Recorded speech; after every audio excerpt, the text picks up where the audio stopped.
and welcome to the Small Business Podcast. I'm your host, Josh, and here at the SBDC, we help small businesses start and grow with free one-on-one consulting and free resources just like this podcast. So as a small business owner, business insurance is not the first thing we think about when starting or running a business. Insurance is the furthest thing we think about when it comes to the necessary to starting or operating a business.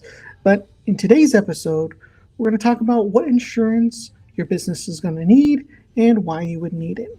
But before we begin, check out our on-demand training library at lavernesbdc.learnworlds.com for practical and informative courses to start or run your business. We have a new course from starting an LLC and even getting your small business certification for government contracting. Our training courses can help you at any stage of the business, from starting up to managing and getting government contracts. All right, so let's get started. Today we're going to be talking about insurance for small business. And the first thing we want to talk about is going to be specific insurance for small business. So as a small business owner, there may be some insurance policies that are required by the state or local laws that you'll need to check out when those insurance requirements are called for. And so let's talk about what insurance policies you might need. So the first thing is going to be general liability insurance, which typically covers you and your company from claims involving bodily injuries or property damage resulting from either your products, your services, or specific operations. It may also cover you if you're held liable for damages on a landlord's property, not something you own.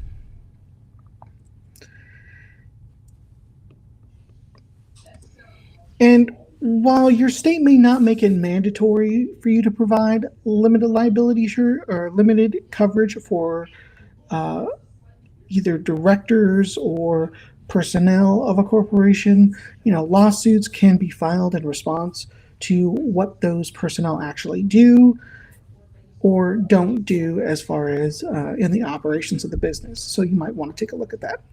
All right, professional liability insurance. Professional liability insurance is also called errors and omissions insurance, also known as EO.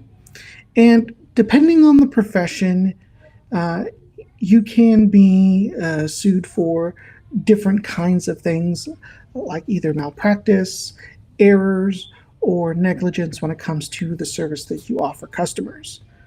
Now, depending on your profession, you may be required by your state government to carry such a policy, and with specific licenses and certificates, you may need to have that to work for in your particular field.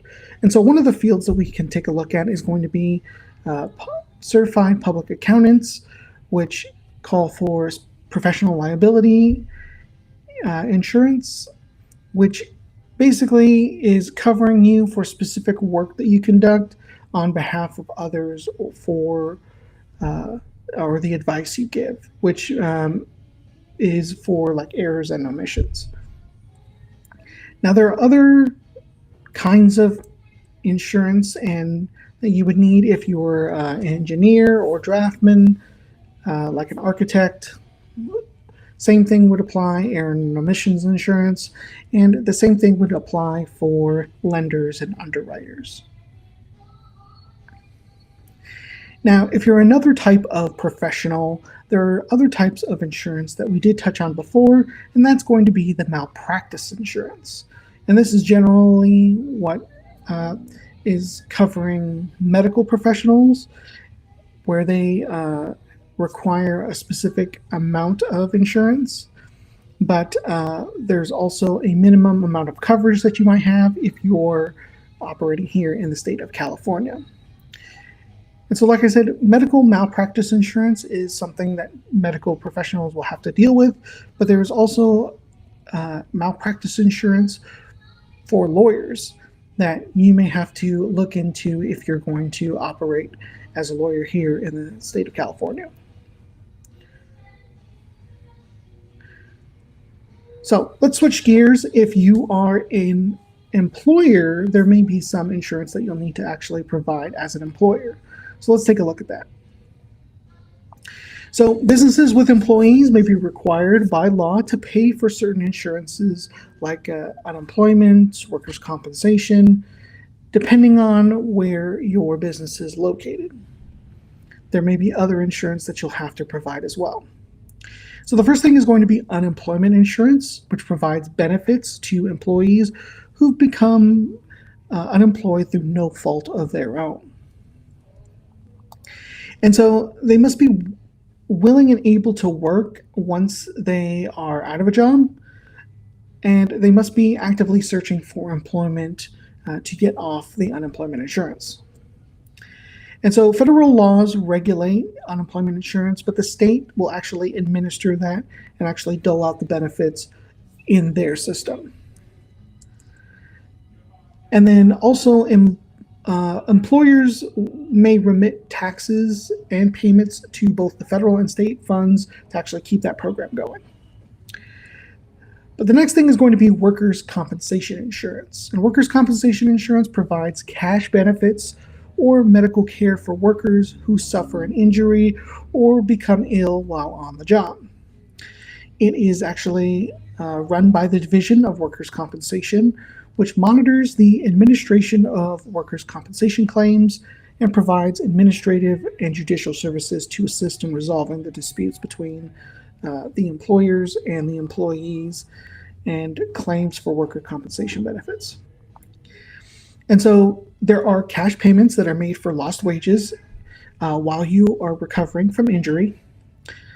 They also provide expenses or payments to cover medical expenses. And the benefits, if a worker dies in a work-related injury, can get passed along to their dependents. So the last thing that we can talk about for insurance for employers is going to be property insurance. And property insurance is going to be based on where you're located, but property insurance for your business can replace or repair your building and the contents thereof, which could include equipment or inventory in the event of a fire, some kind of storm damage, or other types of occurrences that are listed in the policy. And we'll talk about that a little bit later. But there are some peril-specific policies that cover losses from only those perils listed in the policy. Types of peril-specific policies can be something like a flood insurance, an earthquake insurance, or some kind of business interruption insurance, things that we saw during the pandemic and COVID during 2020. Even if you're not owning a particular location, the rent or lease on a space you may still obtain some kind of insurance based on the contents of the building, like inventory or the average inventory on a monthly basis. And depending on the policy, the insurance can cover the goods owned or in your possession on consignment, which may not be in your maybe owned by you until it's sold or not yet delivered. All right, let's switch gears entirely, and we're going to talk about something called surety bonds. Now, surety bonds are a little bit weird, and usually you'll see this in construction or government contracting. So if you are in that space, this might be something you want to take a look at specifically. So surety bonds are a form of insurance that are guaranteed for a contract completion, where you have the business who is the business, and then the agency that seeks the contractor, which is the person hiring you, or the principal, to fulfill the contract. And so there are different kinds of surety bonds that we can get into. And the first one is going to be bid bonds. And what a bid bond is that guarantees that the bidder on the contract will enter into the contract and furnish what's required, the payment and performance if awarded a contract. So what that means is that in the state of California, there are called public construction projects that require a bond when you submit a bid for the contract. And this is true mostly for state contracts and even federal contracts, and that the coverage is called a penal sum. And that means that the maximum amount of damages the surety will cover to the owner or the general contract for the construction project. So if something happens, that money will be paid to the agency to cover whatever mistakes or damage that you, as the business or the contractor, if you don't finish the project or if there are any damages of it, they can recover some of that. So the next bond itself is going to be payment bonds, which guarantees suppliers and subcontractors will be paid for work performed under a specific contract. Now this is, again, along the same lines as a bid bond, but this is during the project itself.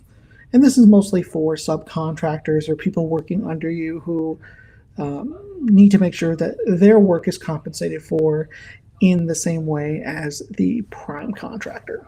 And so payment bonds are something I thought of as like insurance, and which surety bonds are mostly like insurance, but there are a few key differences with this kind of bond. Now, they don't protect the contractor, the prime contractor that purchases them. The bond benefits subcontractors, laborers, and suppliers in the case that they aren't paid during a project. And so when that occurs, then they can make a claim on the bond and actually recoup some of that cost. And then the final one is going to be the performance bond. Now, a performance bond guarantees that the contractor will perform the contract in accordance with all the terms and conditions of the actual contract. And ultimately, this helps you ensure that the work gets done the way it is agreed to. And so the bond price or the amount of the sum of the bond will depend largely on the size and the type of contract it is, or the total amount of the obligation in the contract. And so if there's a contract that is $1 million, that is the amount of the bond that will need to be purchased so that you can recoup if that project is not complete. Government contracting projects, you'll probably see something like this.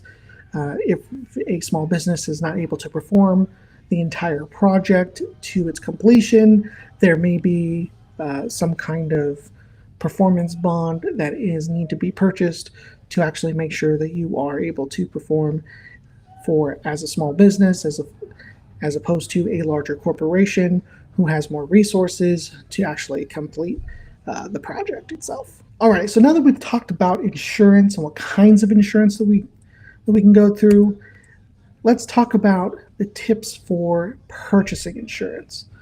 Because a lot of people, when they come to us, they don't know what insurance they need, they don't know how to get the insurance, or what kinds of resources are available to actually research what kinds of insurance they're going to need. So here's some tips that you can use for your small business. One of the first things you need to understand is that risk is inherent in business. And so you, as the business owner, need to understand that you are taking the risk in your business. And taking that risk also applies to reaping the reward as the business owner for your business, because, that is the whole point. You are the business owner, you're taking the risk, and you're also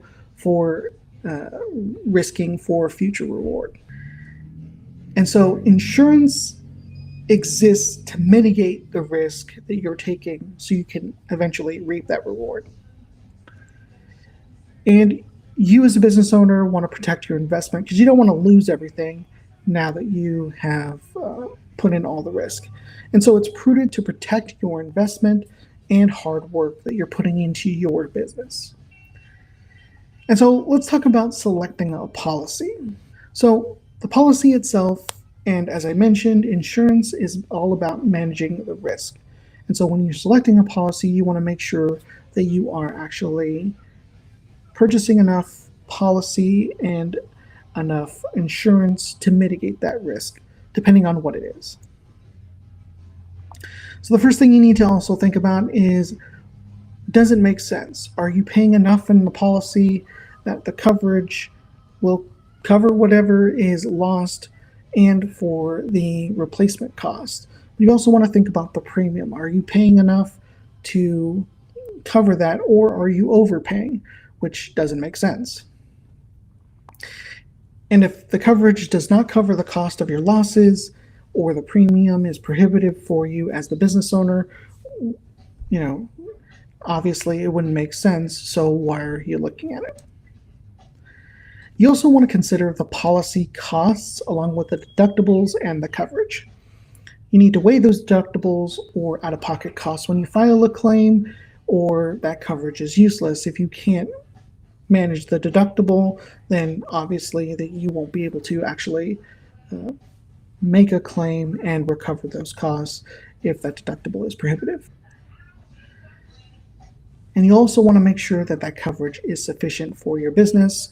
And what you can do is you can inquire about your homeowner's insurance or some other insurance policy that you might already have, so that you can see if you can bundle that and make the coverage sufficient for your business, or also save on the cost of that insurance when it comes to purchasing it and adding it to your policy.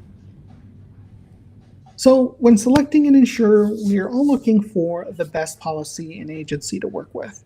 And that's all anybody ever wants. So you want to work with the best. But how do you know what is good for your business? So consulting with a trustworthy referral or industry publication like magazines or blogs, as well as your local chamber of commerce, are good places to start. And what you want to do is you want to compare a larger insurer to a smaller one. And you want to weigh those when it comes to personal preference and, all things being equal. If they're offering the same kind of insurance limits and they're offering the same insurance premiums, what are you actually looking for? So when it comes to comparing and contrasting, you want to think about customer service and being able to speak with somebody. Now, a larger insurers may be a little bit more accessible when it comes to customer service and picking up the phone and calling them. Smaller insurers may have somebody that you can actually talk to who is your specific agent. And so if you aren't really worried about talking with somebody one-on-one who knows your specific situation in your business, then you may want to go with a smaller agency who actually knows who you are, as far as the bigger agency who you can just check in with it or file a claim at any hour of the day. And that's usually when it comes to the different size agencies, what you're going to have to deal with when it comes to managing your policy. And you also want to compare similar coverage limits and items. And so you want to make sure that, all things being equal, you have the same coverage limits, they cover the same things in all of your policies, so that you compare apples to apples and make sure everything being equal on a level playing field. All right, if you're able to get this far, you've actually purchased and are working with an agency or a specific policy, what do you do afterwards? How do you manage that policy so that you can basically maintain your business and keep operating? So after you purchase, you'll need to keep your policies in a safe place that are accessible. And so what that means is that you'll need to know where to find them, and you can even keep a copy in multiple places. So what you'll want to do is also have a copy in a filing cabinet on premises. So if anything happens, you'll know where to find it. But then you'll also want to have something in the cloud. Ideally, if something happens to your business, like a fire or some kind of damage to the business that you're not able to get to your policy on paper, you can download it from the cloud and then talk with your agency and your agent to file a claim later. And it's good to have these in two different places so that you'll able to access them at a moment's notice. But again, if you are on premises and you're not able to get a hold of those papers, you can access them from a computer system on your phone or on a laptop. But on the flip side, you also want to make sure that if your computer system goes down, having digital copies only may not be the best for you. If you're, like I said, if your computer system, Wi-Fi, or anything goes down, you're actually able to have those paper copies to file a claim with your phone or from some other place that you can actually get a hold of somebody when it comes to your policy information should something happen. Insurance may not be the most exciting topic of business, but it's one of the most necessary when it comes to managing the risk of your business. Getting started with insurance for your business can be as easy as checking with your current insurance provider and find what they can offer and compare with other providers if yours doesn't. And you want to make sure that you do compare and get the best quote possible because it's your business and you do not want to overspend. But if you don't know what insurance you need, you can check with your local SBDC, like ours here at the University of La Verne, and schedule an appointment to meet with somebody to get some advice on your insurance policy moving forward. If you found this helpful, leave us a like and subscribe to the channel to follow our podcast and get updates when our new episodes go live. You can always drop a comment if you have any questions or future ideas on episodes. I'm Josh from the University of La Verne, SBDC, and we'll see you in the next episode.